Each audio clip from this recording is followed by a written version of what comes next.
First contact and misunderstanding. The day Earth's skies darkened was the day humanity realized it was no longer alone in the universe. Massive ships, each the size of a small city, appeared in low orbit over every major capital on the planet. Their hulls gleamed with an otherworldly iridescence, shifting colors and mesmerizing patterns that defied human comprehension. As panic gripped the world's population, the aliens made their first broadcast. Their message, transmitted in perfect English and every other major language simultaneously, was one of peace and scientific curiosity. They called themselves the Zarkan, a species dedicated to the pursuit of knowledge and the advancement of technology across the galaxy. Dr. Elena Rodriguez, Earth's leading xenolinguist, found herself at the center of humanity's first diplomatic meeting with the alien visitors. As she stood in the United Nations headquarters in New York, surrounded by world leaders and military personnel, Elena couldn't help but feel a mix of excitement and trepidation. The Zarkan ambassador, a tall, slender being with translucent skin that seemed to glow from within, introduced himself as Xalfor. His large, almond-shaped eyes blinked slowly as he surveyed the room. "We come in peace," Xalfor began, his voice a melodious hum that seemed to resonate within Elena's chest. "Our scans have shown that your species has only recently begun to explore the cosmos. We wish to share our knowledge and help guide you towards a brighter future among the stars." President Sarah Chen of the newly formed United Earth government stepped forward, her posture rigid but her voice steady. "We appreciate your offer, Ambassador Xalfor. Humanity has long dreamed of contact with other intelligent life. However, we must ask about your intentions. Why choose Earth? And what do you expect in return for your guidance?" Xalfor's skin rippled with patterns of blue and green, which Elena interpreted as a sign of amusement or perhaps condescension. "Your world is unique, President Chen. Despite your technological infancy, your species has shown remarkable adaptability and resourcefulness. We believe you have great potential." The ambassador paused, his gaze sweeping across the room once more.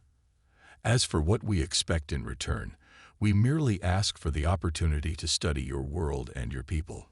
Your cultures, your biology, your history, all of it fascinates us." Elena noticed a shift in the room's atmosphere. The initial tension had eased, replaced by a cautious optimism. She watched as military leaders relaxed their stances and diplomats leaned forward with interest. Over the next few weeks, the Zarkan shared glimpses of their advanced technology. They demonstrated clean energy sources that could power entire cities, medical techniques that could cure diseases thought incurable, and transportation methods that could cross vast distances in the blink of an eye. Humanity was in awe, and most were eager to embrace this new era of interstellar cooperation. However, not everyone shared this enthusiasm. General Marcus Steele of the United Earth Defense Force couldn't shake his suspicions. During a private meeting with President Chen and Dr. Rodriguez, he voiced his concerns. "Madam President, with all due respect, we're moving too fast," Steele argued, his weathered face creased with worry. "We know nothing about these aliens or their true motivations. They've been asking a lot of questions about our military capabilities, our resource distribution, our governance structures. It feels like they're gathering intelligence." President Chen frowned. "General, they've been nothing but transparent. They've even invited our scientists aboard their ships to observe their technology firsthand." "That's precisely my point," Steele countered. "They're showing us everything except their weapons. Why is that?" Elena, who had been quiet until now, spoke up. "I've been analyzing their language patterns and nonverbal cues. There's something off. They speak of peace, but there's an underlying current of, I'm not sure, superiority, dismissiveness." The president looked troubled. "What are you suggesting?" Before Elena could respond, an aide burst into the room, his face pale. "Madam President, we've just received word. The Zarkan ships are deploying some kind of device in orbit. Our satellites are going dark, and we're losing communication networks worldwide." The room erupted into chaos as everyone began speaking at once. President Chen raised her voice over the din. General Steele, initiate Defense Protocol Alpha. Dr. Rodriguez, I need you to try to establish communication with the Zarkin immediately. We need to understand what's happening. As Elena rushed to her communication station, her mind raced. Had they misunderstood the Zarkin's intentions so completely? Or had this been their plan all along? The next few hours were a blur of activity. Reports flooded in from around the globe of widespread communications failures, power outages, and strange atmospheric disturbances. The Zarkan had gone silent, ignoring all attempts at contact. As night fell, the true nature of the alien devices became clear. Beams of energy lanced down from orbit, targeting military installations, power plants, and government buildings. The Zarkin's message of peace had been a lie. This was an invasion. Elena found herself in an emergency bunker with President Chen, General Steele, and other key personnel. The weight of their mistake hung heavy in the air. They played us, Steele growled, his fists clenched, used our own curiosity and hope against us. President Chen looked years older as she turned to face the group. We were naive. But now is not the time for self-recrimination. We need to focus on our response. What are our options, General? Steele's expression was grim. Our most advanced weapons are useless. The EMPs from their orbital devices have fried our electronics. We're looking at conventional warfare against an enemy with vastly superior technology. A heavy silence fell over the room. The situation seemed hopeless. But then, Elena remembered something from her conversations with Salfor, a detail that had seemed insignificant at the time, but now took on new meaning. Wait, she said, her voice cutting through the despair. The Zarkin, they were fascinated by our primitive weapons. They couldn't understand why we still used projectile firearms and chemical explosives when we had the basics of directed energy weapons. General Steele's eyes lit up with understanding. Because they've evolved past the need for such weapons. Their defenses, they might not be prepared for primitive warfare. President Chen straightened, a spark of hope igniting in her eyes. Are you saying we might have a chance? I'm saying, Steele replied, a grim smile forming on his face, that these aliens are about to learn why humanity's simple weapons have endured for so long, and why underestimating us is the last mistake they'll ever make. As the group began to formulate their desperate plan of resistance, Elena couldn't help but feel a mix of fear and determination. The Zarkan had revealed their true colors, but they had also revealed a critical weakness. Now it was up to humanity to exploit it and fight for their very survival. The invasion had begun, but so too had humanity's moment to prove their worth among the stars. The galaxy was about to witness the indomitable spirit of a species that refused to go quietly into the night. The alien invasion begins. The world awoke to a new reality. Smoke billowed from the rubble of once proud cities, and the sky was a sickly green, tinted by the alien energy weapons that continued to rain down from orbit. The Zarkin invasion was in full swing, and humanity found itself on the brink of annihilation. In the underground command center, now serving as the last bastion of organized human resistance, General Marcus Steele pored over reports from the few remaining active military units. His face was gaunt, etched with lines of exhaustion and worry. Status report, President Chen demanded, her voice hoarse from hours of issuing orders and rallying what remained of the world's leaders. Steele's response was grim. It's bad, Madam President. The Zarkan have established beachheads in every major continent. Their ground forces are unlike anything we've ever seen. Some kind of biomechanical constructs that seem almost impervious to conventional weapons. Dr. Elena Rodriguez, who had been working tirelessly to decipher intercepted alien communications, spoke up. Their tactics are methodical. They're not just destroying. They're harvesting. Resources, technology, even people. A collective shudder ran through the room at the implication of her words. But we have a plan. Steele continued, his voice taking on a determined edge. Thanks to Dr. Rodriguez's insight about their unfamiliarity with our primitive weapons, we've been able to score some small victories. He gestured to a global map where tiny points of light indicated human-controlled areas amidst the spreading darkness of Zarkan occupation. Guerrilla tactics using conventional firearms and explosives have proven surprisingly effective.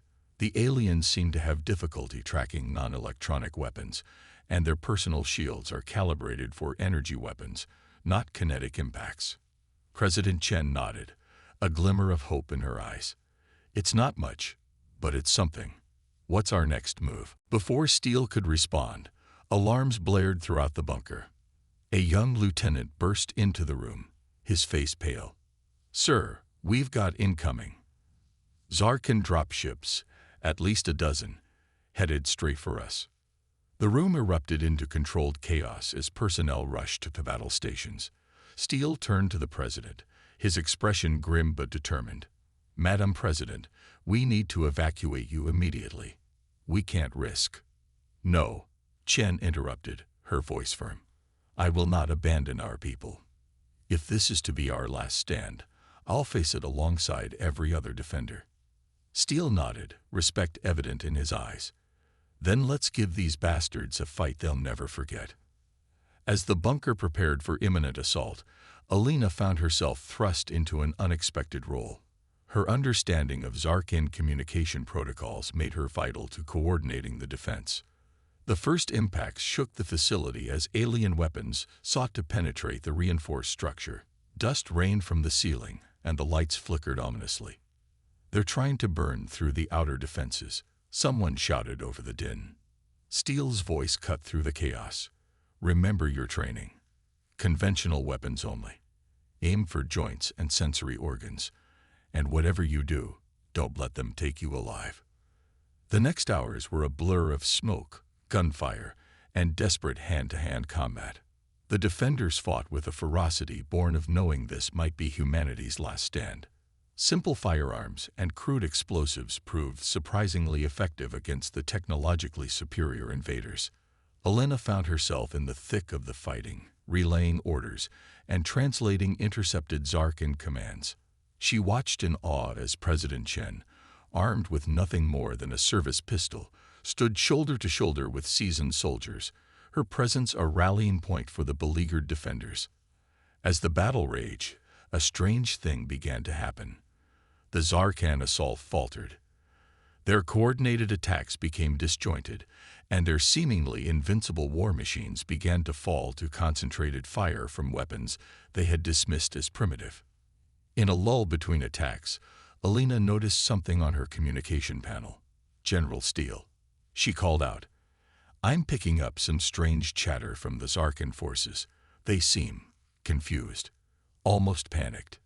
Steele rushed over, his uniform singed and torn. "What are they saying?" Alina's brow furrowed as she translated. "They're calling for reinforcements, saying something about unexpected resistance, unacceptable losses. I think we're actually hurting them." A ragged cheer went up from the defenders as word spread.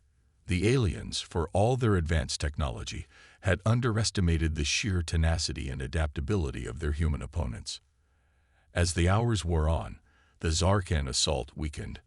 By the time dawn broke, casting an eerie light through the smoke-filled sky, the last of the alien forces had retreated, leaving behind a graveyard of their biomechanical war machines.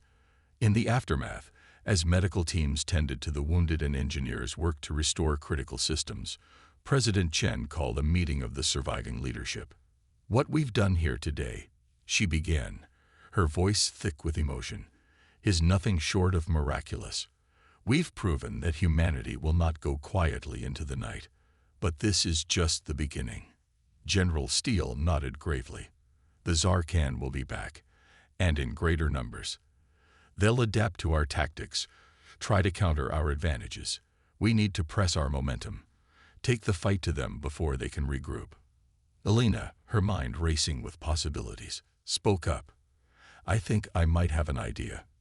During the battle, I noticed patterns in their communication, vulnerabilities we might be able to exploit, if we can disrupt their ability to coordinate."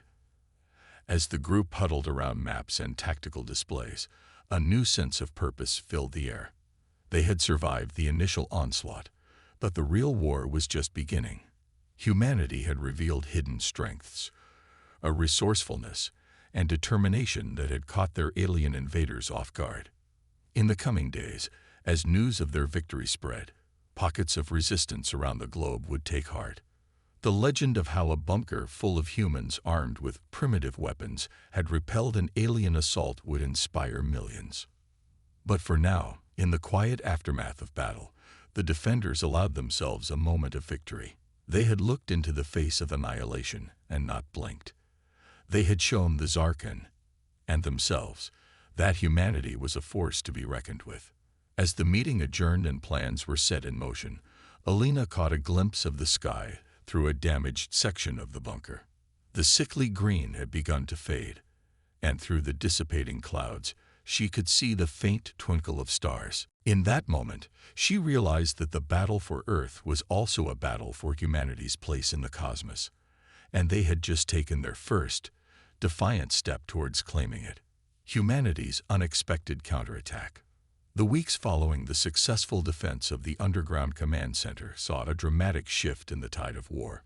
What had begun as isolated pockets of resistance quickly evolved into a coordinated global insurgency against the Zarkan occupiers.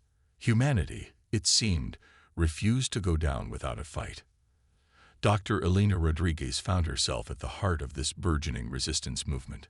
Her insights into Zarkan communication protocols had proven invaluable, allowing human forces to predict enemy movements and even occasionally interfere with their coordination. On a crisp autumn morning, Elena stood before a hastily assembled war council. The room was a mix of military personnel, civilian leaders, and scientific minds from around the world, all linked via secure, low-tech communication methods to avoid Zarkan detection. "Ladies and gentlemen," Elena began, her voice steady despite the weight of responsibility she felt. "We've made significant progress in understanding and exploiting Zarkan weaknesses, but time is not on our side. Our enemy is adapting, learning from each encounter. We need to strike a decisive blow before they can fully counter our current advantages." General Steele, his face more lined than ever, but his eyes burning with determination, stepped forward. "Dr. Rodriguez is right. We got reports from all over the globe of successful guerrilla operations, but the Zarkan are beginning to change tactics. They're deploying new weapons designed to combat our primitive arsenal." President Chen, who had become a symbol of human resilience, nodded gravely. "What do you propose?" Elena took a deep breath. "A coordinated global assault on their primary command and control centers. We've identified 7 key locations that serve as the nerve centers for Zarkan operations on Earth. If we can take them out simultaneously, we could throw their entire invasion force into disarray." A murmur ran through the assembled leaders. The plan was audacious, perhaps even foolhardy. But after months of defensive actions and small-scale skirmishes, the idea of taking the fight directly to the enemy was enticing. "And how do you propose we accomplish this?" asked a gruff voice from the back. It belonged to Colonel Yuki Tanaka, leader of the Asian resistance forces. "The Zarkan have superior air power and energy shields protecting these facilities." Elena smiled, a hint of mischief in her eyes. "That's where our secret weapon comes in. Or should I say, weapons." She gestured, and a group of engineers wheeled in a collection of devices that looked cobbled together from spare parts and salvaged alien tech. "Ladies and gentlemen, meet the EMP slingshot," Elena announced. "A hybrid of human ingenuity and reverse-engineered Zarkan technology. These devices can launch a concentrated electromagnetic pulse capable of temporarily disabling Zarkan energy shields and scrambling their neural networks." The room buzzed with excitement as Elena and her team explained the workings of the EMP slingshot. It was a perfect embodiment of humanity's approach to the war, using the enemy's own advanced technology against them, but delivered through decidedly low-tech means that the Zarkan consistently underestimated. As the War Council debated the details of the plan, a sense of cautious optimism filled the air. For the first time since the invasion began, humanity had a chance, slim though it might be, to turn the tables on their alien oppressors. The operation, codenamed Thunderclap, was set in motion. Over the next few days, resistance cells around the world prepared for the most ambitious coordinated attack in human history. The plan relied on precise timing and the element of surprise. If the Zarkan got wind of the operation, all would be lost. On the eve of the attack, Alina found herself unable to sleep. The weight of what they were about to attempt pressed down on her. As she paced the dimly lit corridors of the underground base, she bumped into General Steele. "Couldn't sleep either, Doc?" Steele asked, a wry smile on his face. Alina shook her head. "Too much on my mind." "General, do you think this can really work?